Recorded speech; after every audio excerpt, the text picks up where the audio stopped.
Le 23 juin 1997, 3 jours avant ce qui devait être le plus beau jour de sa vie, Julien Marchand, 28 ans, quitte son appartement d'Annecy avec sa moto et son appareil photo étanche. Il dit à sa fiancée Céline qu'il veut capturer quelques dernières images du lac d'Annecy avant leur mariage. Il ne reviendra jamais. Sa moto sera retrouvée garée près de la plage de l'Impériale, son casque posé sur la selle, mais aucune trace de Julien. Pendant 16 ans, sa disparition restera un mystère absolu pour sa famille, pour Céline qui n'a jamais pu porter sa robe de mariée, pour toute la communauté d'Annecy qui connaissait ce jeune ingénieur souriant et passionné de photographie. En 2013, lors de travaux de maintenance sur le lac, des plongeurs feront une découverte qui glacera le sang de tous ceux qui ont connu Julien.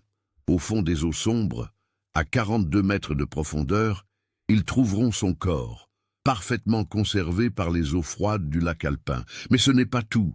Attaché à son poignet par une lanière résistante, son appareil photo étanche Nikonosvik est toujours là, intact, scellé contre l'eau depuis 16 années. Quand les techniciens de la police scientifique parviendront à extraire et développer la pellicule qui se trouve à l'intérieur, les 24 photographies révéleront une vérité si troublante qu'elle forcera la réouverture immédiate du dossier. Ces images montrent les derniers moments de Julien Marchand, mais elles ne montrent pas un accident. Elles montrent quelque chose que personne n'aurait jamais pu imaginer. Qu'est-ce que Julien a photographié dans ses dernières minutes de vie? Et pourquoi ces images ont-elles transformé une tragique disparition en une enquête criminelle? Avant de continuer avec cette histoire perturbante, si vous appréciez les cas mystérieux réels comme celui-ci, abonnez-vous à la chaîne et activez les notifications pour ne manquer aucun nouveau cas. Maintenant, découvrons comment tout a commencé. Annecy, juin 1997. La ville savoyarde, surnommée la Venise des Alpes, vit ses plus beaux jours d'été. Le lac d'Annecy, réputé comme l'un des lacs les plus propres d'Europe, attire des milliers de touristes venus admirer ses eaux turquoises encadrées par les montagnes environnantes. Les terrasses des cafés du vieil Annecy débordent de vie, les pédalos sillonnent le lac, et l'atmosphère générale est celle d'une prospérité tranquille caractéristique de cette région de Haute-Savoie. Julien Marchand a grandi dans cette ville. Né en mars 1969, il est le cadet d'une famille de 2 enfants. Son père, Henri Marchand, était contremaître dans une usine de décolletage à Crangevrier, un métier typique de la vallée de l'Arve. Sa mère, Micheline, travaillait comme secrétaire à la mairie d'Annecy. Une famille de classe moyenne, discrète, respectée dans le quartier de Novelle, où il possédait une maison modeste avec vue sur les Bauges. Julien était ce qu'on appelle un garçon sérieux. Après son baccalauréat scientifique obtenu au lycée Berthollet en 1987, il a intégré l'école d'ingénieur Polytech Annecy-Chambéry, spécialisation génie civil. Ses professeurs se souviennent d'un étudiant appliqué, peut-être un peu introverti, mais doté d'une grande rigueur technique. En 1992, diplôme en poche, il a été embauché par un bureau d'études spécialisé dans les ouvrages d'art, situé dans la zone industrielle d'Annecy-le-Vieux. Son travail consistait principalement à calculer la résistance des structures pour des projets de ponts et de tunnels dans les Alpes. Mais ce qui définissait vraiment Julien, au-delà de son métier d'ingénieur, c'était sa passion pour la photographie. Dès l'adolescence, il avait économisé pour s'acheter son premier appareil réflexe, un Canon AE1. Il passait ses week-ends à arpenter les sentiers autour du lac, capturant les variations de lumière sur l'eau, les reflets des montagnes, les changements de saison dans les forêts environnantes.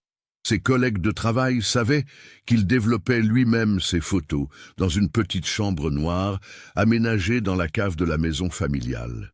Certains de ces clichés avaient même été exposés lors d'une exposition collective à la Maison des Jeunes et de la Culture d'Annecy en 1995. C'est précisément lors de cette exposition que Julien a rencontré Céline Fontaine. Elle avait 24 ans à l'époque, enseignante fraîchement titularisée à l'école primaire des Romains dans le quartier de Sénode. Céline était venue à l'exposition avec des collègues et elle avait été immédiatement frappée par les photographies de Julien, en particulier une série en noir et blanc montrant le lac d'Annecy à l'aube, dans le brouillard. Elle lui avait laissé son numéro de téléphone, écrit au dos d'un prospectus de l'exposition. Leur relation s'était développée lentement mais solidement. Julien n'était pas du genre démonstratif, mais Céline appréciait justement cette stabilité, cette prévisibilité rassurante. Il l'emmenait faire de longues balades autour du lac, lui expliquait les techniques photographiques, lui montrait comment la lumière changeait selon les heures et les saisons.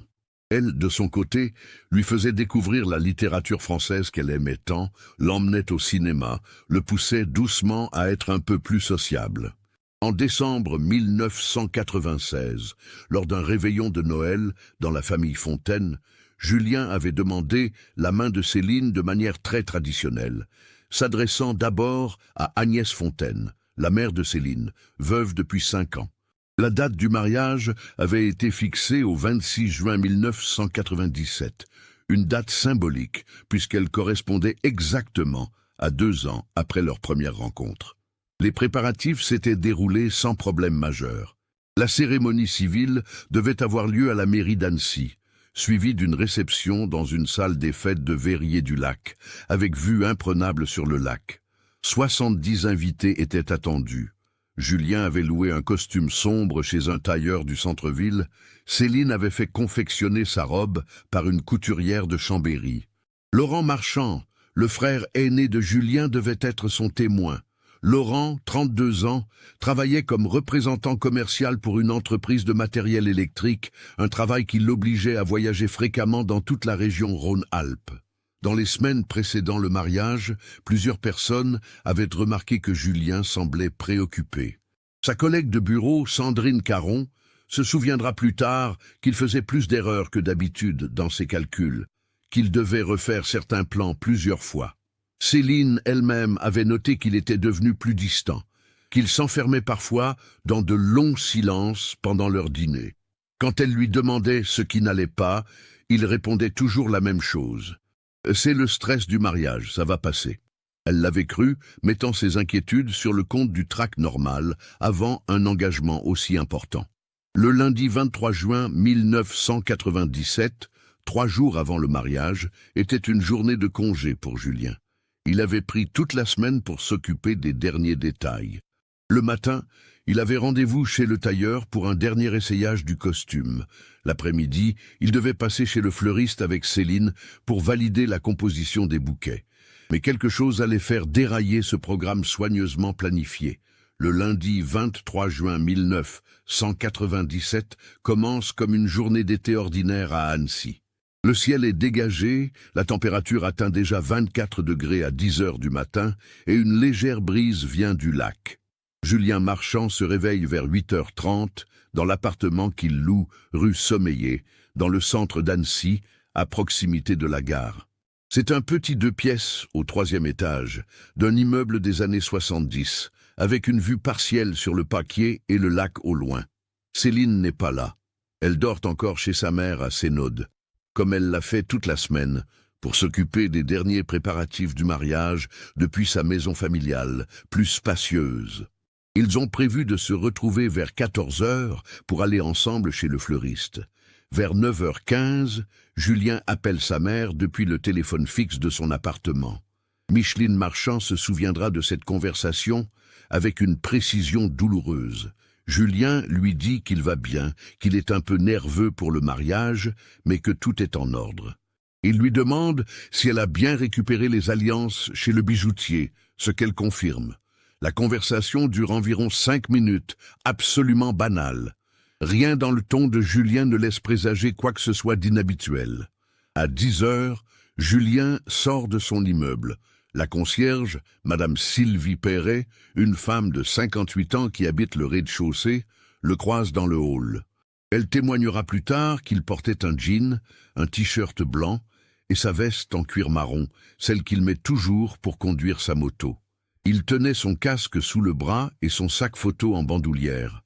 Un vieux sac Loewe Pro noir qu'il emportait partout. « Bonjour, Madame Perret, lui dit-il avec un sourire. « Belle journée pour des photos ?» Elle lui souhaite une bonne journée et le voit sortir dans la rue. Julien monte sur sa moto, une Yamaha 600 XJ de couleur bleue, immatriculée en 1991. Il la démarre et s'engage dans la circulation matinale d'Annecy. À 10h23 exactement, il s'arrête à la station-service Total, située avenue de Genève. Le pompiste, un jeune homme de 22 ans nommé Karim Benali, le sert. Julien fait le plein, paie en liquide 28 francs et repart sans rien dire d'inhabituel. Karim se souviendra seulement que Julien semblait normal, peut-être un peu dans ses pensées. À partir de ce moment, les déplacements de Julien deviennent moins précis. Plusieurs témoins affirmeront avoir vu une moto bleue avec un conducteur en veste de cuir marron circuler le long du lac, direction sud, vers la plage de l'Impériale et au-delà, mais sans certitude absolue qu'il s'agisse bien de Julien. Ce qu'on sait avec certitude, c'est qu'à un moment, entre 11h et midi, Julien gare sa moto sur le petit parking en terre battue, situé à proximité de la plage de l'Impériale, au sud d'Annecy, près du hameau de Chavoire. C'est un endroit qu'il connaît bien, un lieu qu'il a photographié des dizaines de fois. Le parking n'est pas surveillé, c'est juste une petite aire dégagée entre la route et un sentier qui descend vers le lac. À 12h15, Julien ne s'est toujours pas présenté chez le tailleur pour son essayage. Le propriétaire de la boutique, M. Alain Girard, appelle l'appartement de Julien. Pas de réponse. Il appelle ensuite Céline, dont il a le numéro car c'est elle qui a organisé le rendez-vous. Céline est surprise. Julien n'est pas du genre à manquer un rendez-vous sans prévenir. Elle appelle immédiatement l'appartement de Julien. Pas de réponse non plus. À 13h, alors qu'elle devait retrouver Julien pour aller chez le fleuriste, Céline commence vraiment à s'inquiéter. Elle appelle la mère de Julien. Micheline n'a pas eu de nouvelles depuis leur conversation du matin. Elle appelle Laurent, le frère de Julien, qui est au travail à Lyon ce jour-là. Laurent ne comprend pas non plus. « Ce n'est pas son genre de disparaître comme ça, » dit-il à sa mère. « Il est peut-être allé faire des photos et a oublié l'heure. » À 14h30, Céline, accompagnée d'Agnès, sa mère, se rend à l'appartement de Julien rue Sommeillé. La concierge leur ouvre. L'appartement est vide, mais en ordre. Le lit est fait, la vaisselle du petit déjeuner lavée et rangée, rien ne semble anormal. Céline remarque que l'appareil photo réflexe Canon de Julien n'est pas là, ni son sac photo habituel. À 16h, après plusieurs tentatives de contact infructueuses, Laurent Marchand décide de rentrer de Lyon et commence à faire le tour des endroits où son frère pourrait être allé. Il connaît les spots photographiques préférés de Julien autour du lac. C'est lui qui, vers 18h15, trouve la moto de Julien sur le parking près de la plage de l'Impériale. La Yamaha bleue est là, garée proprement, le casque posé sur la selle. Aucun signe de lutte, aucun désordre. Laurent regarde autour de lui, appelle son frère plusieurs fois. Silence. Seulement le bruit du lac qui clapote doucement contre la rive. À 18h45, Laurent appelle la gendarmerie d'Annecy depuis une cabine téléphonique publique près du parking. Il signale la disparition de son frère. Les gendarmes lui expliquent qu'il est trop tôt pour lancer des recherches officielles, qu'un adulte peut s'absenter sans que cela constitue immédiatement une urgence. Mais étant donné les circonstances, un mariage dans 3 jours, un comportement totalement inhabituel, ils envoient une patrouille. Les gendarmes arrivent vers 19h30. Ils examinent la moto, le casque, les alentours. Ils descendent sur la plage, interrogent quelques personnes présentes. Un couple de retraités allemands en vacances dit avoir vu, peut-être, un homme en veste de cuir marron avec un appareil photo descendre vers le lac en début d'après-midi, mais ils ne peuvent pas affirmer avec certitude que c'était Julien. Ils ne l'ont pas vu remonter, mais ils ne l'ont pas non plus vu entrer dans l'eau. La nuit tombe, Micheline et Henri Marchand arrivent sur place, accompagnés de Céline, qui est dans un état de choc. « Ils ne feraient jamais ça !» répète-t-elle aux gendarmes. « Pas maintenant, pas avant notre mariage. Quelque chose lui est arrivé. » Les gendarmes prennent note de tout, mais leur expérience leur dit qu'il y a plusieurs possibilités. Un accident dans l'eau, une fugue volontaire, peut-être même un suicide. Dans tous les cas, Il faut attendre la lumière du jour pour entreprendre des recherches sérieuses. Cette nuit du 23 au 24 juin 1997 sera la plus longue de la vie de Céline Fontaine. Elle ne dormira pas, assise dans le salon de la maison familiale de Sénode, le téléphone à portée de main, espérant un appel qui ne viendra jamais. Sa robe de mariée est suspendue dans sa chambre, sa valise pour le voyage de noces en Italie est déjà prête. Dans 72 heures, elle devrait épouser l'homme qu'elle aime. Au lieu de cela, elle se demande s'il est encore vivant. Le mardi 24 juin 1997, dès 6 heures du matin, les recherches officielles commencent. La gendarmerie d'Annecy mobilise une équipe de plongeurs du groupe de recherche et d'intervention en milieu périlleux, basé à Chambéry. Le lac d'Annecy, malgré sa réputation de lac propre et touristique, est un plan d'eau dangereux. Il atteint une profondeur maximale de 82 mètres dans certaines zones et même près des rives, la profondeur peut rapidement passer à 20 ou 30 mètres. Les eaux sont froides, même en été, oscillant entre 14 et 18 degrés selon les profondeurs. Les plongeurs se concentrent d'abord sur la zone directement en face du parking où la moto a été retrouvée. Ils explorent méthodiquement, par tranche de profondeur, jusqu'à 40 mètres. Ils ne trouvent rien. Pas de corps, pas d'appareil photo, pas de veste en cuir, rien. Le fond du lac, à cet endroit, est composé de sable fin et de quelques rochers.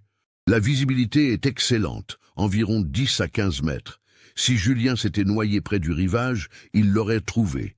Pendant ce temps, d'autres gendarmes ratissent les sentiers autour du lac, interrogent les riverains, contactent tous les hôpitaux et cliniques de la région. Rien. Julien Marchand semble s'être volatilisé. Le soir même, l'inspecteur Vincent Lebrun, 45 ans, de la police judiciaire d'Annecy, prend officiellement en charge l'affaire. C'est un homme méthodique, au visage carré et aux cheveux grisonnants, qui a déjà traité plusieurs affaires de disparition dans la région. L'inspecteur Lebrun commence par interroger longuement Céline Fontaine. L'entretien a lieu au commissariat d'Annecy, dans une salle d'interrogatoire austère. Céline, les yeux rougis par les larmes et le manque de sommeil, répond à toutes les questions. Non, Julien n'avait aucun problème d'argent. Non, il ne prenait aucun médicament, n'avait aucun problème de santé connu. Non, il n'avait jamais parlé de suicide, jamais exprimé de doute sur le mariage. Il était peut-être un peu stressé ces dernières semaines, admet-elle, mais c'était normal, non? Tout le monde est stressé avant un mariage. L'inspecteur Lebrun pose ensuite la question difficile. Est-ce que Julien aurait pu avoir une raison de vouloir disparaître? Une autre relation peut-être? Des problèmes dont il ne vous aurait pas parlé? Céline secoue vigoureusement la tête. Non, je le connaissais. On était ensemble depuis 2 ans, il n'aurait jamais fait ça. Laurent Marchand est interrogé le même jour. Il confirme que son frère semblait préoccupé depuis quelques semaines, mais il attribuait cela au stress du mariage et du travail. Julien était quelqu'un de réservé, explique Laurent. Il ne parlait pas beaucoup de ses émotions. Mais je le connaissais, c'était mon petit frère. Il n'aurait jamais abandonné Céline comme ça. Laurent mentionne un détail que l'inspecteur Lebrun note soigneusement. Environ 2 semaines avant la disparition, Julien lui avait demandé s'il était normal d'avoir des doutes avant de se marier. Laurent lui avait répondu que c'était parfaitement normal, que lui-même avait eu des doutes avant d'épouser sa propre femme. La conversation s'était arrêtée là. Les jours suivants, les recherches se poursuivent sans résultat. Le 26 juin, la date prévue pour le mariage, est un jour insupportable pour toute la famille. La salle de réception à Verrier-du-Lac est annulée, les invités prévenus, le traiteur remboursé. Céline reste enfermée chez sa mère, incapable de supporter les regards de pitié des voisins et des connaissances. La robe de mariée est rangée dans un placard où elle restera pendant 16 ans. L'enquête de l'inspecteur Lebrun explore toutes les pistes. Les relevés bancaires de Julien sont examinés. Aucun retrait suspect, aucune dépense inhabituelle. Son appartement est fouillé de fond en comble, rien d'anormal. Ses collègues de travail sont interrogés, tous confirment que Julien était un employé fiable, discret, sans problèmes apparents. Son ordinateur personnel, un PC équipé de Windows 95, est analysé. Quelques documents de travail, des fichiers de catalogage de photos, rien de suspect. En juillet 1997, un article paraît dans le Dauphiné libéré avec une photo de Julien demandant aux témoins de se manifester. Plusieurs personnes appellent, affirmant avoir vu quelqu'un ressemblant à Julien dans différentes villes de France, mais aucune piste ne mène nulle part. Un homme prétend avoir vu Julien à la gare de Lyon-Part-Dieu le 24 juin, mais les caméras de surveillance de la gare, visionnées par la police, ne confirment pas cette information. En août, les plongeurs retournent explorer le lac, cette fois sur une zone plus étendue. Ils passent 3 jours à sonder méthodiquement le fond, utilisant aussi un sonar pour détecter toute anomalie. Toujours rien. Le lac d'Annecy garde ses secrets. À l'automne 1997, l'inspecteur Lebrun commence à envisager sérieusement l'hypothèse d'une fugue volontaire. « Peut-être, dit-il doucement à Micheline Marchand lors d'un entretien en octobre, peut-être que votre fils n'était pas prêt pour le mariage et qu'il a choisi de partir. Ça arrive. Il a peut-être refait sa vie ailleurs, sous une nouvelle identité. » Micheline refuse catégoriquement cette possibilité. « Vous ne connaissez pas mon fils. Il n'aurait jamais fait ça. Il nous aimait. Il aimait Céline. » Les années passent, apportant avec elle une douleur qui ne s'atténue jamais vraiment. Céline Fontaine quitte l'enseignement pendant 1 an, incapable de supporter la routine, les questions des enfants sur pourquoi elle semble toujours triste. En 1999, elle reprend finalement son poste, mais elle a changé. Ses collègues la décrivent comme distante, fonctionnelle mais sans joie. Elle ne parle jamais de Julien, mais tout le monde sait. En 2002, elle déménage à Chambéry pour prendre un nouveau poste, espérant qu'un changement d'environnement l'aidera. Ça n'aide pas vraiment. Micheline Marchand, elle, ne renonce jamais. Chaque année, à la date anniversaire de la disparition, elle place une annonce dans le Dauphiné libéré avec la photo de Julien et un message. « Julien, si tu peux lire ceci, reviens ou donne-nous un signe. Nous t'aimons. Maman. » Elle garde sa chambre intacte dans la maison de Novelle comme un sanctuaire. Ses appareils photos, ses livres techniques, ses tirages photographiques encadrés. Tout est resté exactement comme il l'avait laissé. Laurent Marchand gère son chagrin différemment. Il plonge dans le travail, voyage encore plus pour son entreprise, évite de parler de son frère.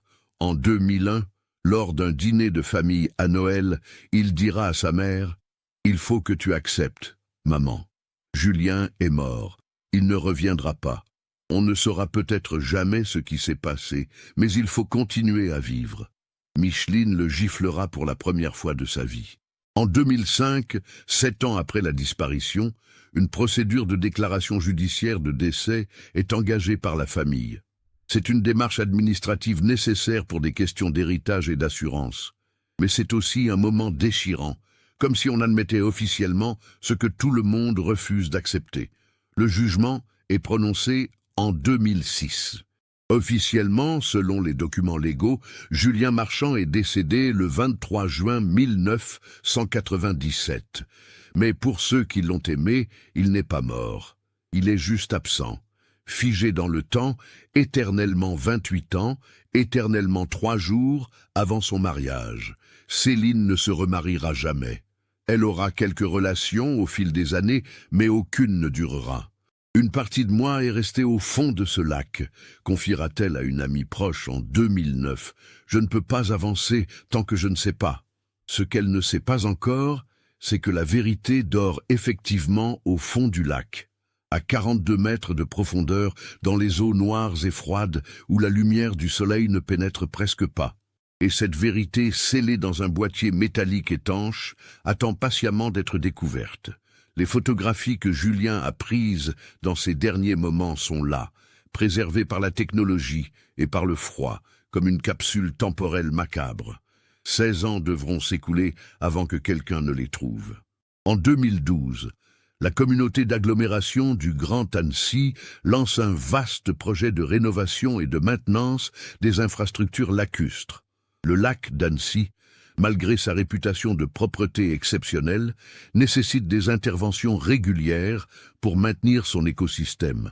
Le projet prévoit notamment l'inspection et la réparation de plusieurs conduites d'eau potable qui traversent le lac, ainsi que le nettoyage de certaines zones du fond où se sont accumulées des algues problématiques. Les travaux doivent commencer en juin 2013.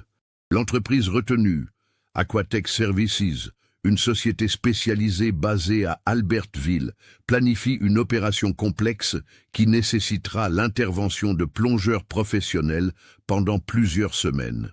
Le directeur technique du projet, Franck Villard, 42 ans, est un plongeur expérimenté avec plus de 20 ans de métier dans les interventions en milieu lacustre et maritime. Le lundi 17 juin 2013, l'équipe d'Aquatech Services commence les opérations près de la zone sud du lac, précisément dans le secteur entre la plage de l'Impérial et Chavoire. C'est une zone qui nécessite une attention particulière car une des conduites d'eau potable principales y passe. Le plan prévoit une inspection complète du fond jusqu'à 50 mètres de profondeur. Vers 11h30 ce matin-là, Franck Villard et son collègue plongeur David Morel, 35 ans, descendent pour une session d'inspection. Ils sont équipés de combinaisons étanches, de lampes puissantes, de caméras sous-marines et d'un système de communication avec la surface. La visibilité est correcte pour la profondeur, environ 5 à 7 mètres. La température de l'eau à 40 mètres est de 6 degrés Celsius. À 42 mètres de profondeur, dans une zone légèrement en retrait de la conduite principale qu'ils inspectent, David Morel aperçoit quelque chose d'inhabituel, une forme sombre, partiellement enfouie dans le sédiment et les algues. Il s'approche, sa lampe éclairant progressivement la scène. Ce qu'il découvre le fait reculer brusquement. C'est un corps humain. David signale immédiatement la découverte à Franck par le système de communication. Les deux plongeurs s'approchent prudemment. Le corps est dans un état de conservation remarquable, phénomène courant dans les eaux très froides et profondes des lacs alpins. L'homme porte un jean, un t-shirt blanc décoloré et surtout une veste en cuir marron. Le visage est méconnaissable, la décomposition ayant fait son œuvre malgré la conservation relative, mais la structure générale du corps est intacte. Ce qui attire immédiatement l'attention de Franck, c'est l'objet attaché au poignet droit du corps. Une lanière solide, du type utilisé pour les appareils photo, est enroulée autour du poignet. Au bout de cette lanière, un appareil photo sous-marin. Franck le reconnaît immédiatement. Un Nikonos Phi, un modèle professionnel étanche capable de fonctionner jusqu'à 50 mètres de profondeur. L'appareil est intact. Le boîtier métallique et le système d'étanchéité ayant parfaitement résisté aux années passées sous l'eau. Franck et David ne touchent à rien.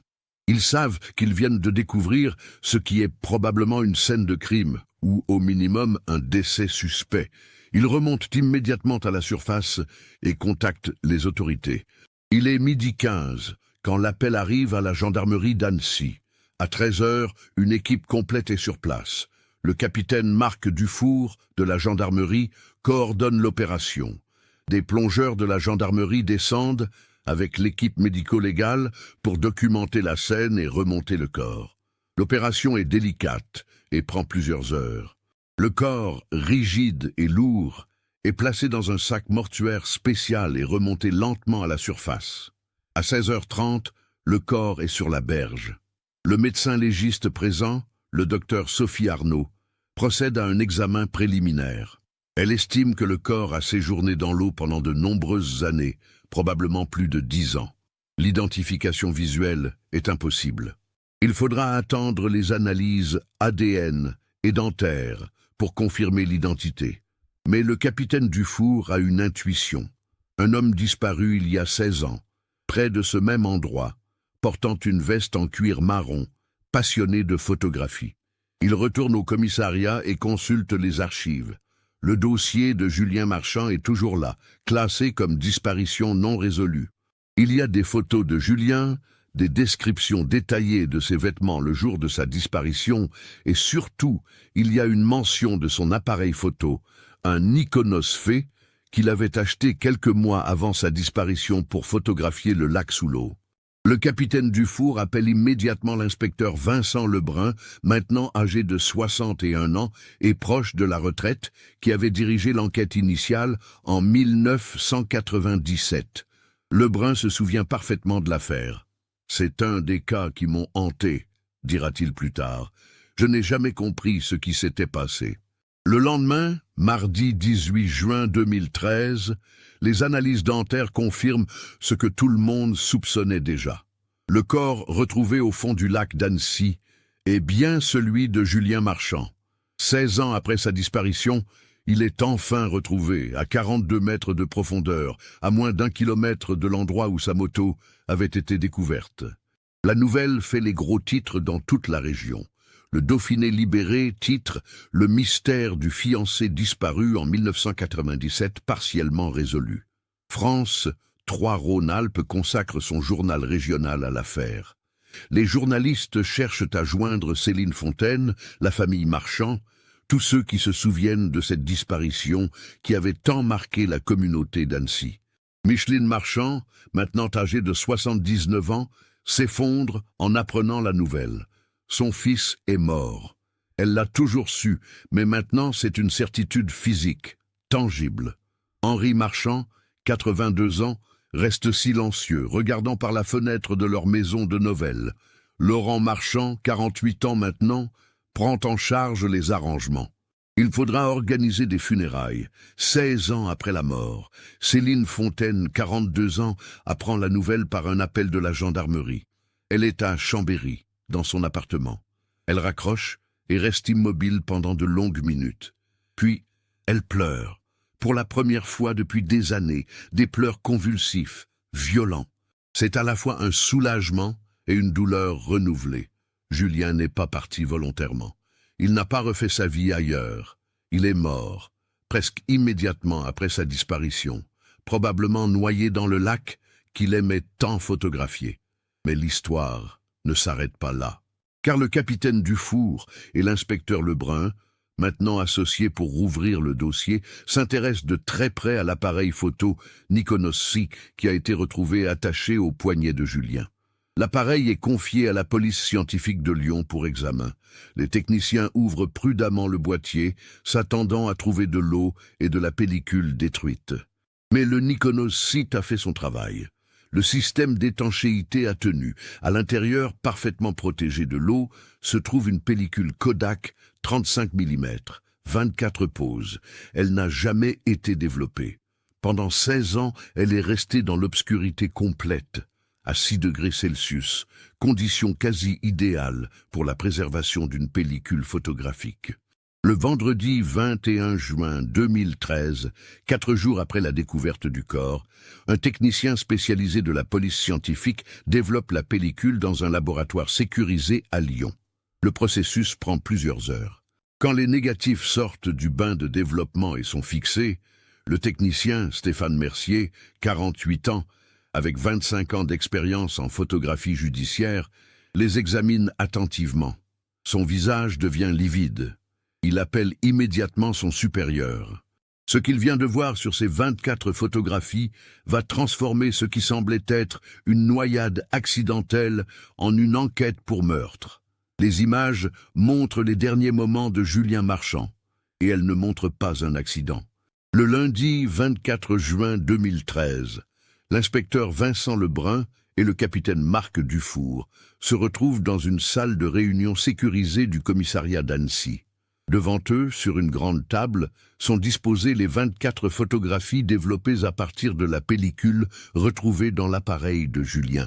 Les images ont été scannées en haute résolution, agrandies, numérotées dans l'ordre chronologique. Un projecteur les affiche également sur un écran mural.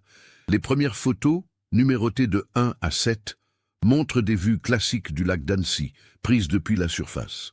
On reconnaît la plage de l'Impérial en arrière-plan, les montagnes, le ciel bleu de juin. Ce sont des photos banales, le genre d'images que Julien prenait régulièrement. L'horodatage automatique de l'appareil, encore lisible sur les bords des négatifs, indique que ces photos ont été prises entre 11h23 et 11h38, le 23 juin 1997. Les photos 8 à 12 montrent Julien entrant progressivement dans l'eau. On voit son bras tendu tenant l'appareil, puis des images partiellement sous-marines montrant ses jambes, ses pieds, le fond sablonneux du lac. L'horodatage indique 11h40 à 11h46.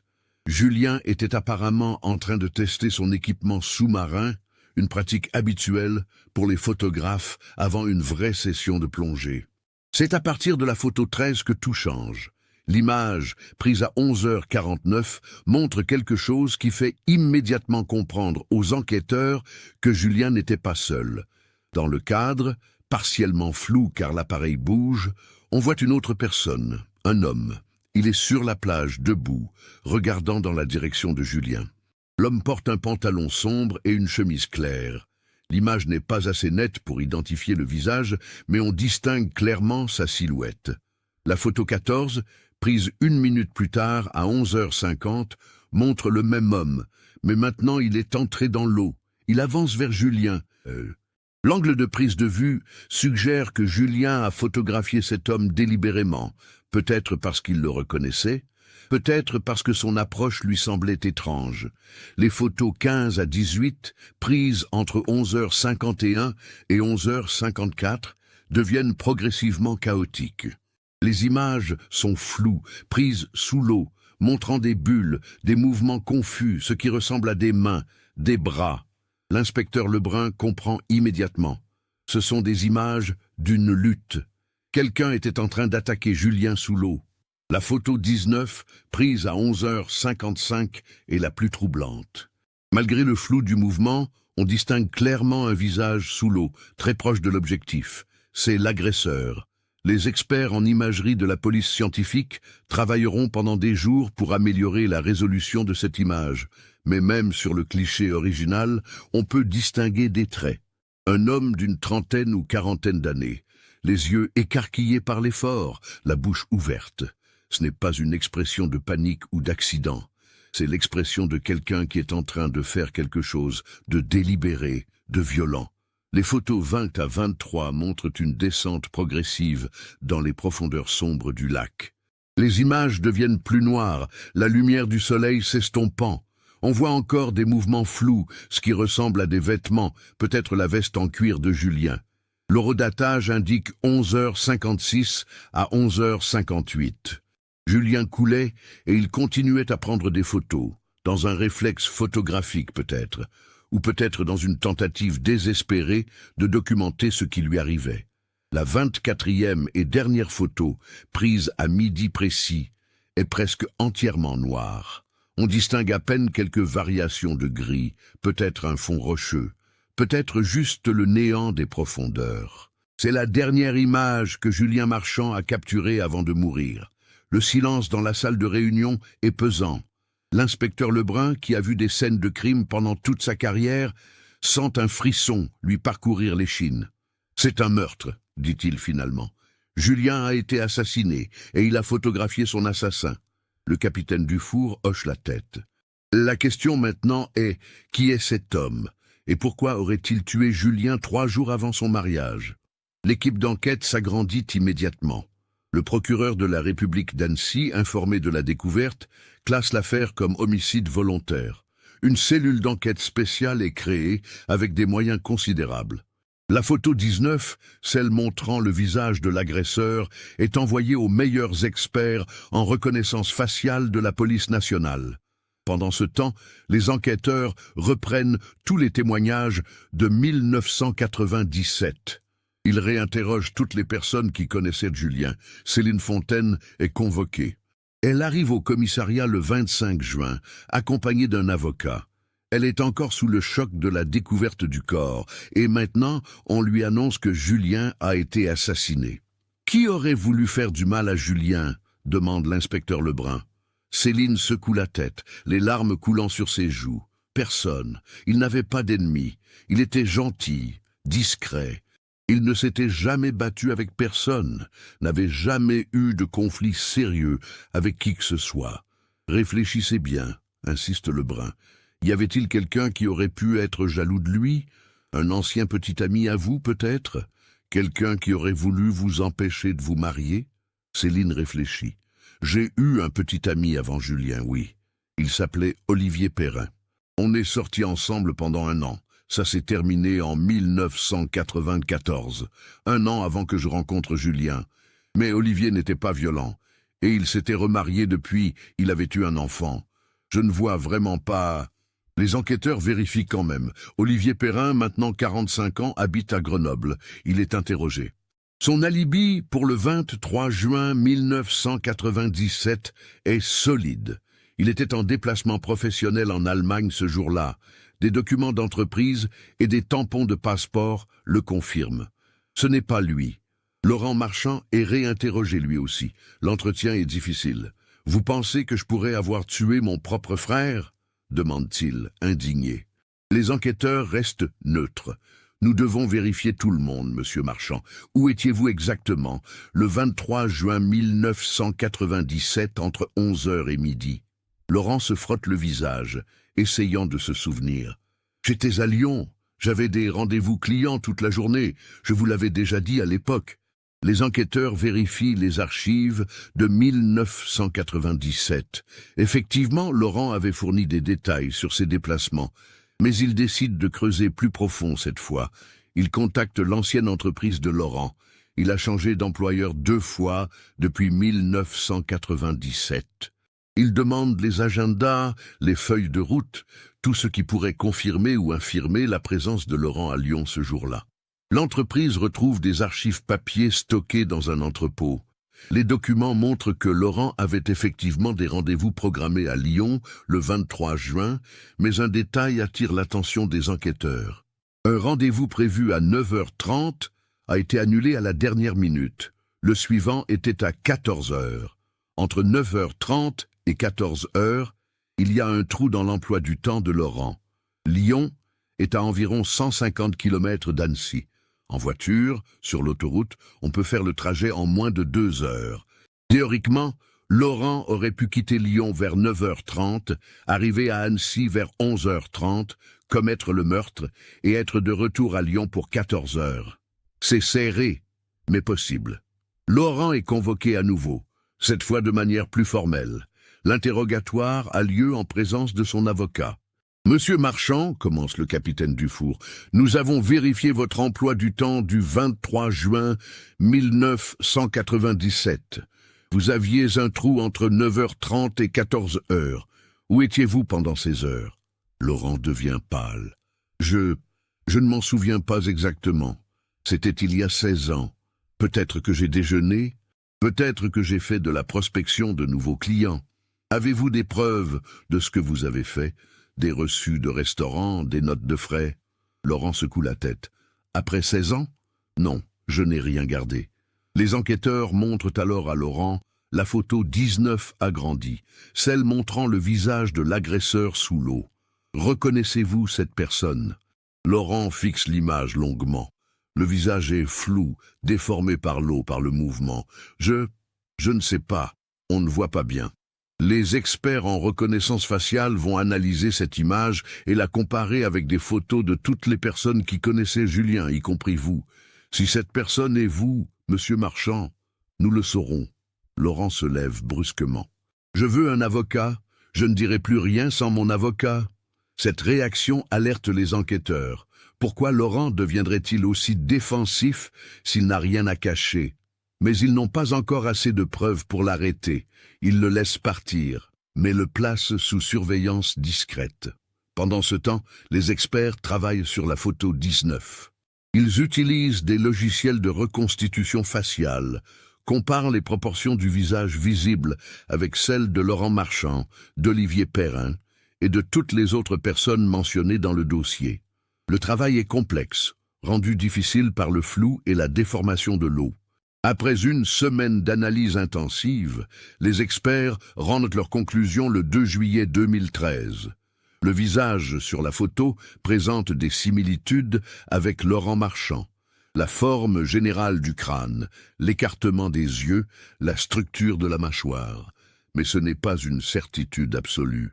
Le taux de correspondance est de 68%, pas assez pour une identification formelle devant un tribunal. Les enquêteurs sont frustrés. Ils ont un suspect crédible, mais pas assez de preuves. Ils décident alors de changer de stratégie. Au lieu de se concentrer uniquement sur l'identification de l'agresseur, ils cherchent le mobile. Pourquoi quelqu'un aurait-il voulu tuer Julien? Et s'ils trouvent le mobile, ils trouveront peut-être le meurtrier. Ils replongent dans la vie de Julien en 1997. Ils examinent ses finances avec plus d'attention. Et c'est là qu'ils découvrent quelque chose que l'enquête initiale avait manqué. En avril 1997, 2 mois avant sa disparition, Julien avait souscrit une assurance vie de 500 000 francs, environ 76 000 €. Le bénéficiaire en cas de décès, Céline Fontaine, sa future épouse. 500 000 francs en 1997, c'était une somme considérable. Mais Céline n'a jamais touché cet argent. Puisque Julien avait simplement disparu sans qu'un corps soit retrouvé, l'assurance avait refusé de payer. Ce n'est que lorsque le décès a été déclaré judiciairement en 2006 que Céline a finalement pu toucher la somme, 9 ans après la disparition. Cela donne-t-il un mobile à Céline? Les enquêteurs l'envisagent, mais rapidement, ils écartent cette hypothèse. Céline a un alibi solide pour le 23 juin. Elle était chez le fleuriste avec sa mère de 11h à 12h30. Le fleuriste le confirme. De plus, physiquement, Céline ne correspond pas à la silhouette masculine vue sur les photos. Mais qu'en est-il de Laurent? Les enquêteurs découvrent que Laurent avait des problèmes financiers en 1997. Son entreprise traversait une restructuration, des commissions avaient été réduites. Des documents bancaires retrouvés dans les archives montrent qu'il avait un découvert important en mai et juin 1997. Un enquêteur, l'adjudant Claire Roussel, une gendarme de 38 ans récemment affectée à l'équipe, propose une théorie. Et si Laurent avait espéré hériter d'une partie de l'assurance vie? Peut-être pensait-il que sans mariage, l'argent irait à la famille plutôt qu'à Céline.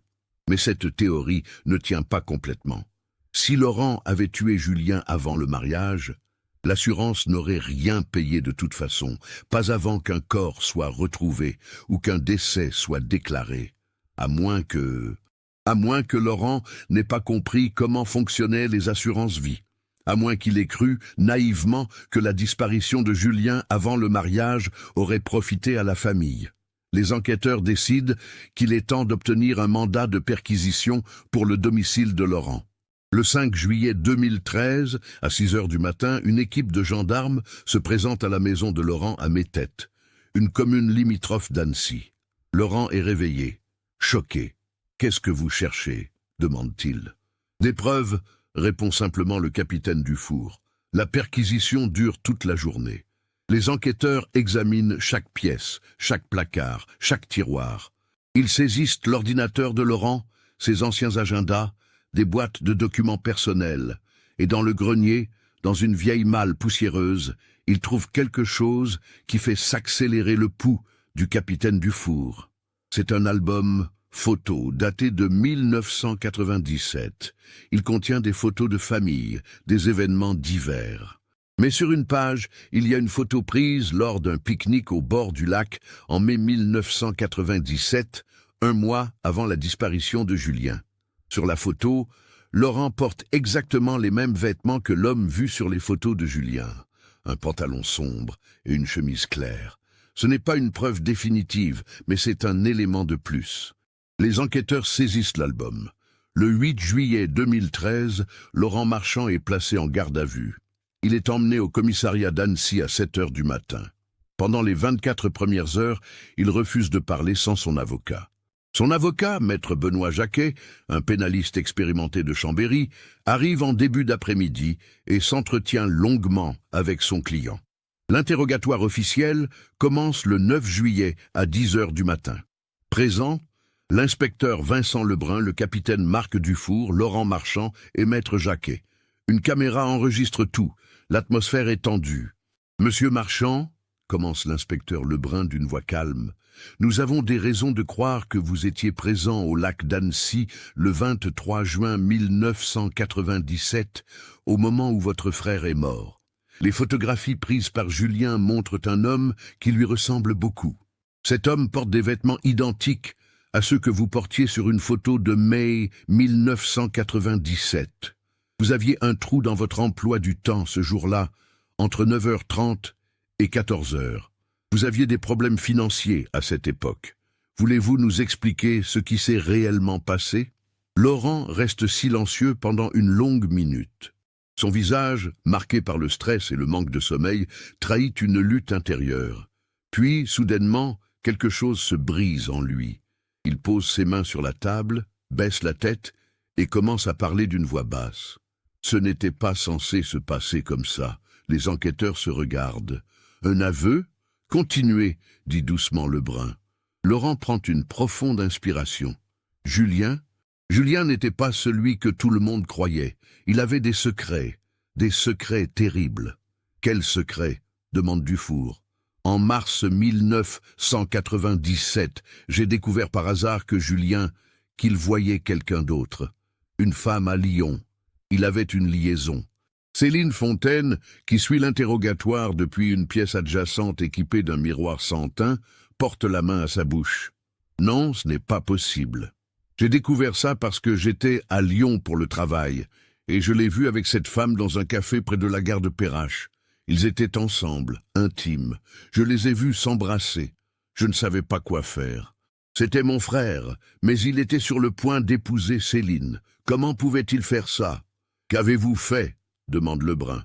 Je l'ai confronté quelques jours plus tard. On s'est disputé violemment. Il m'a dit que c'était compliqué, qu'il ne savait pas comment se sortir de cette situation. Il aimait Céline, mais il aimait aussi cette autre femme. Il disait qu'il se sentait piégé, qu'il ne pouvait pas annuler le mariage sans briser Céline, mais qu'il ne pouvait pas non plus épouser Céline, en sachant qu'il aimait quelqu'un d'autre. Laurent s'essuie les yeux. Les semaines ont passé. Le mariage approchait. Julien devenait de plus en plus stressé, de plus en plus distant avec tout le monde. Je pensais qu'il allait prendre une décision, avouer la vérité, annuler le mariage. Mais il ne faisait rien. Il laissait juste les choses se diriger vers la catastrophe. Et le 23 juin, insiste Dufour, le 23 juin, je devais être à Lyon pour le travail, c'est vrai. Mais mon rendez-vous du matin a été annulé. J'étais en colère, frustré. Je pensais à Julien, à Céline, à tout ce gâchis. J'ai décidé impulsivement de retourner à Annecy pour parler encore une fois avec Julien, pour le forcer à faire la bonne chose. « Vous êtes allé à Annecy », affirme Lebrun. « Oui, je suis arrivé vers 11h. J'ai appelé l'appartement de Julien depuis une cabine téléphonique. Pas de réponse. J'ai pensé qu'il était peut-être allé prendre des photos comme il le faisait souvent. J'ai conduit jusqu'au lac, vers les endroits qu'il aimait. Et je l'ai trouvé. Sa moto était garée près de la plage de l'Impériale. Je l'ai vu dans l'eau, en train de faire des tests avec son appareil étanche. Le silence dans la salle d'interrogatoire est absolu. Même les enquêteurs retiennent leur souffle. Je suis descendu sur la plage. Je l'ai appelé. Il m'a vu, il a levé son appareil photo dans ma direction. Il m'a pris en photo. Ça m'a énervé. Pourquoi il me photographiait? Je lui ai crié de sortir de l'eau, que je devais lui parler. Il a secoué la tête. Il a dit qu'il voulait être tranquille. Laurent s'arrête. Sa voix se brise. « Et alors ?» demande Lebrun, impitoyable maintenant. Je suis entré dans l'eau. J'étais en colère. J'étais tellement en colère contre lui. Il allait gâcher sa vie, gâcher la vie de Céline, briser nos parents, et tout ça parce qu'il était trop lâche pour prendre une décision. Je suis allé vers lui. Je lui ai dit qu'il devait annuler le mariage, qu'il devait dire la vérité maintenant, avant qu'il ne soit trop tard. Il a refusé. Il a dit que c'était sa vie, que ça ne me regardait pas. On a commencé à se disputer, on criait, et puis, je ne sais pas exactement comment c'est arrivé, il y a eu une bousculade. On était dans l'eau jusqu'à la taille. Il essayait de partir, de retourner vers le rivage. Je l'ai attrapé par le bras pour le retenir, pour le forcer à m'écouter. Il s'est débattu. On a tous les deux perdu l'équilibre. On est tombé dans l'eau plus profonde. Laurent respire difficilement maintenant, comme s'il revivait la scène. Sous l'eau, c'était le chaos. Je paniquais. Je ne sais pas nager aussi bien que Julien. Je me débattais pour remonter à la surface. Mais Julien, il portait cette veste en cuir lourde, et son appareil photo était attaché à son poignet, et son sac d'équipement était sur son épaule. Tout ce poids le tirait vers le bas. Je l'ai vu couler, et j'ai paniqué encore plus. J'ai essayé de le remonter, j'ai attrapé sa veste, mais elle était lourde, glissante. Je n'arrivais pas à le soulever, et lui continuait à se débattre, à essayer de se libérer. « Vous l'avez maintenu sous l'eau », dit Dufour. « Ce n'est pas une question. » Laurent ne répond pas pendant un long moment. Puis, dans un murmure, « Je ne sais pas. Peut-être. C'était tellement confus. Je voulais juste remonter à la surface, respirer. Et puis tout d'un coup, Julien a arrêté de bouger. Il a juste coulé. Je l'ai lâché. Je suis remonté à la surface. J'ai nagé jusqu'au rivage. J'ai regardé derrière moi, mais je ne voyais rien. Julien avait disparu sous l'eau. Les larmes coulent maintenant sur le visage de Laurent. J'ai paniqué. J'ai couru vers ma voiture. Je me suis dit qu'il allait remonter, qu'il allait s'en sortir, qu'il était bon nageur. Mais il ne remontait pas. J'ai attendu peut-être 10 minutes, caché près du parking, regardant le lac. Personne n'est remonté. J'ai réalisé qu'il était mort. Mon frère était mort, et c'était ma faute. « Pourquoi n'avez-vous pas appelé les secours ?» demande Lebrun, la voix dure. « Parce que j'avais peur. J'avais peur d'aller en prison. Peur de détruire ma famille encore plus. Je me suis dit que si je partais, si je ne disais rien, peut-être que tout le monde penserait que Julien s'était suicidé ou avait eu un accident. Personne ne saurait jamais que j'étais là. Alors je suis parti, je suis retourné à Lyon. J'ai assisté à mon rendez-vous de 14 heures, comme si de rien n'était. Et vous avez laissé votre famille chercher Julien pendant 16 ans, dit Dufour. Vous avez laissé votre mère espérer, souffrir, placer des annonces dans les journaux. Vous avez laissé Céline vivre dans l'incertitude pendant 16 ans. Laurent sanglote maintenant. Je sais. Chaque jour depuis 1997, j'ai vécu avec ça. Chaque fois que ma mère parlait de Julien, chaque fois que je voyais Céline à une réunion de famille, c'était comme un couteau dans le cœur. Mais je ne pouvais rien dire. Comment aurais-je pu dire la vérité ? L'inspecteur Lebrun se lève, fait le tour de la table et se place directement en face de Laurent. « Monsieur Marchand, écoutez-moi attentivement. Ce que vous décrivez n'est pas un accident. Vous êtes allé à Annecy pour confronter votre frère. Vous êtes entré dans l'eau avec lui. Vous l'avez maintenu sous l'eau. Vous l'avez laissé mourir. Puis, vous êtes parti sans appeler les secours. Accident ou pas, c'est un homicide. Et au minimum, c'est une non-assistance à personne en danger. » Maître Jacquet intervient. « Mon client a reconnu sa présence et sa responsabilité dans la mort de son frère. Il a agi sans intention de tuer, dans un moment de panique et de confusion. Nous plaidons l'homicide involontaire. »« Nous verrons ce que le procureur décidera, » répond Lebrun. Dans la pièce adjacente, Céline Fontaine pleure silencieusement. Agnès, sa mère, la tient dans ses bras. 16 ans d'attente, d'espoir, de douleur, pour découvrir que Julien est mort à cause d'une dispute familiale stupide, d'un conflit mal géré, d'un moment de violence qui a échappé à tout contrôle. Laurent Marchand est formellement mis en examen pour homicide involontaire et non-assistance à personne en danger. Il est placé en détention provisoire en attendant son procès. Les médias s'emparent de l'affaire. Le frère tue le fiancé 3 jours avant le mariage. Titre « Le Dauphiné libéré ». 16 ans de mensonges. Les confessions du meurtrier d'Annecy, écrit Le Figaro.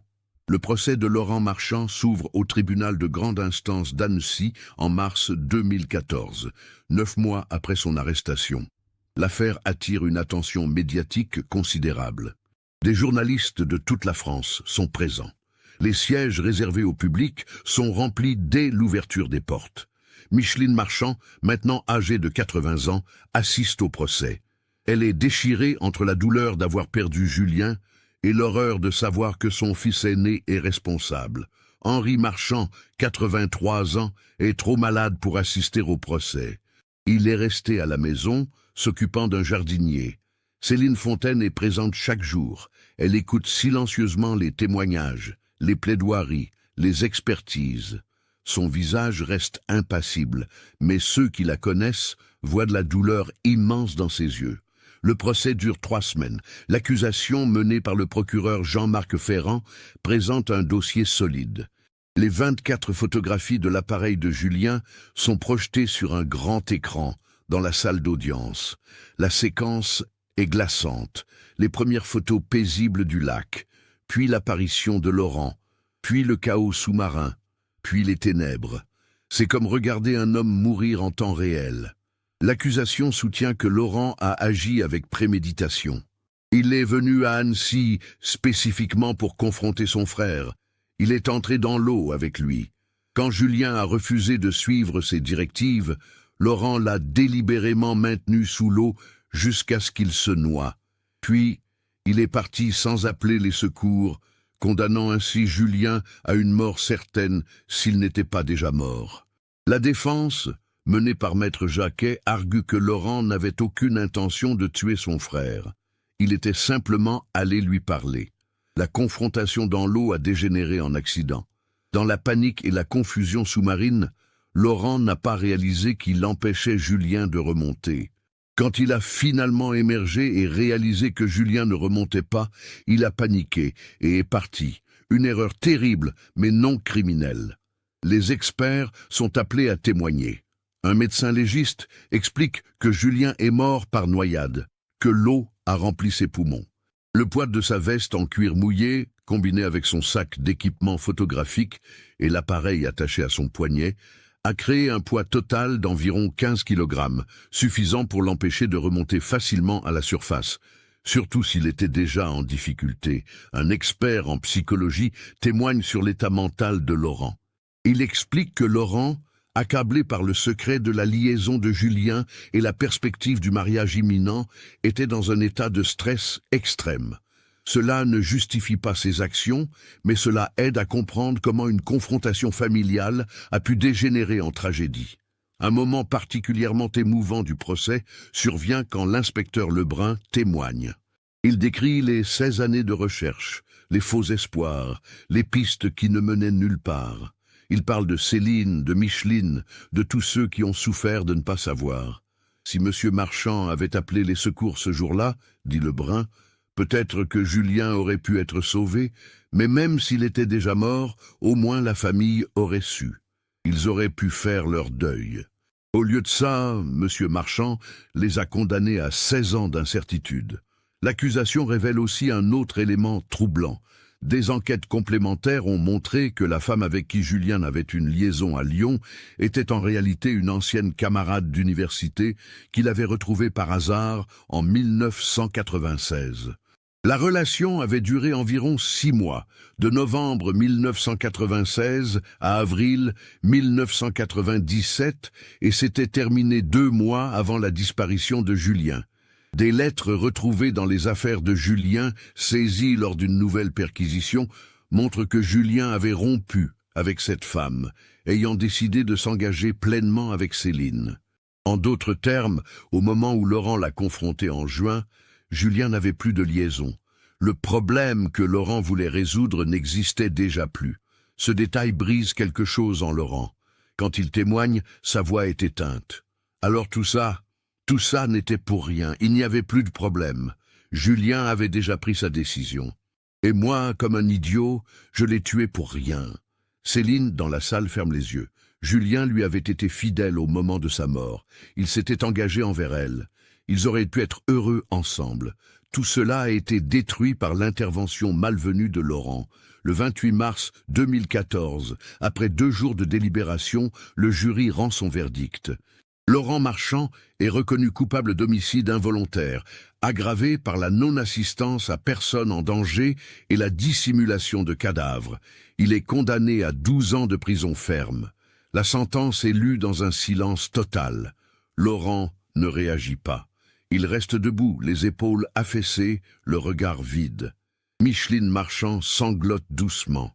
Elle a maintenant perdu ses 2 fils. L'un mort au fond d'un lac, l'autre condamné à la prison. Après le procès, Céline Fontaine accorde une brève interview à la presse. Elle paraît épuisée, vieillie au-delà de ses 43 ans. « Julien était un homme bon, dit-elle. Il avait ses failles, comme nous tous, mais il ne méritait pas de mourir comme ça. Et certainement pas de rester au fond du lac pendant 16 ans, pendant que nous nous demandions ce qui lui était arrivé. » Elle marque une pause. « Je ne pardonnerai jamais à Laurent. Mais je comprends que c'était un accident. Il voulait aider à sa manière tordue et tout a mal tourné. C'est juste tellement triste, tellement inutile. Dans les mois qui suivent, Céline entreprend des démarches pour organiser de vraies funérailles pour Julien. Le corps, après avoir été retenu pour l'enquête et le procès, est enfin libéré. En juin 2014, exactement 17 ans après sa disparition, Julien Marchand est incinéré. Ses cendres sont dispersées dans le lac d'Annecy, l'endroit qu'il aimait tant, l'endroit où il a pris ses plus belles photographies, et l'endroit où sa vie s'est terminée. Céline ne se remariera jamais. Elle continuera à enseigner à Chambéry jusqu'à sa retraite. Elle gardera toujours sur son bureau une photographie de Julien prise lors d'un pique-nique au printemps 1997. Sur la photo, il sourit, insouciant, tenant son appareil photo, heureux. C'est comme ça qu'elle préfère se souvenir de lui. Micheline Marchand décédera en 2016, à 82 ans, sans avoir jamais revu Laurent. Elle aura pardonné à son fils survivant avant de mourir, mais elle n'aura jamais pu le lui dire en face. Laurent, en prison, recevra une lettre écrite quelques jours avant sa mort. Dans cette lettre, Micheline lui dit qu'elle comprend, qu'elle l'aime malgré tout, mais qu'elle ne peut pas le voir. C'est trop douloureux. Laurent gardera cette lettre dans sa cellule jusqu'à sa libération. L'inspecteur Vincent Lebrun prendra sa retraite en 2015, 2 ans après avoir résolu l'affaire qui l'avait hanté pendant si longtemps. Lors de sa fête de départ, il dira à ses collègues « Dans ce métier, il y a des affaires qu'on oublie, et il y a des affaires qui nous marquent à jamais. Julien Marchand sera toujours avec moi. Je suis content d'avoir pu donner des réponses à sa famille, même si ces réponses étaient terribles. » Les 24 photographies de l'appareil Nikonos 5 de Julien sont conservées dans les archives de la police judiciaire d'Annecy. Elles représentent un témoignage unique et glaçant des derniers moments d'une vie, capturée par la victime elle-même. Des experts en photographie légale du monde entier étudient ces images, fascinés par cette documentation involontaire d'un meurtre. En 2017, un documentaire télévisé est réalisé sur l'affaire par France 3, intitulé « Le lac garde ses secrets, l'affaire Marchand ». Le documentaire retrace toute l'histoire, de la disparition en 1997 à la condamnation de Laurent en 2014. Céline accepte d'y participer, espérant que le partage de cette histoire pourra aider d'autres personnes confrontées à la disparition d'un être cher. Ce cas nous montre comment des intentions, même partant d'un désir de bien faire, peuvent mener à une tragédie irréversible quand elles sont mêlées à la colère, à la peur et au manque de communication. Laurent Marchand voulait protéger Céline d'une trahison, mais en réalité, il l'a privée de l'homme qu'elle aimait et qui, au moment de sa mort, lui était déjà pleinement dévoué. La vérité, comme souvent, était bien plus complexe et nuancée que ce que Laurent avait imaginé. Et cette complexité a été ensevelie pendant 16 ans dans les profondeurs froides du lac d'Annecy, jusqu'à ce qu'une maintenance de routine et 24 photographies scellées dans un appareil étanche révèlent enfin ce qui s'était réellement passé ce jour de juin 1997. Qu'en pensez-vous? Avez-vous pu percevoir les signes tout au long de cette histoire? Comment une simple confrontation familiale a-t-elle pu dégénérer en une telle tragédie? Partagez vos réflexions dans les commentaires. Si vous avez été touché par ce récit et que vous appréciez ce type d'enquête approfondie, n'oubliez pas de vous abonner à la chaîne et d'activer les notifications pour ne manquer aucun nouveau cas. Laissez un like si cette histoire vous a marqué et partagez-la avec quelqu'un qui s'intéresse également à ces mystères humains complexes.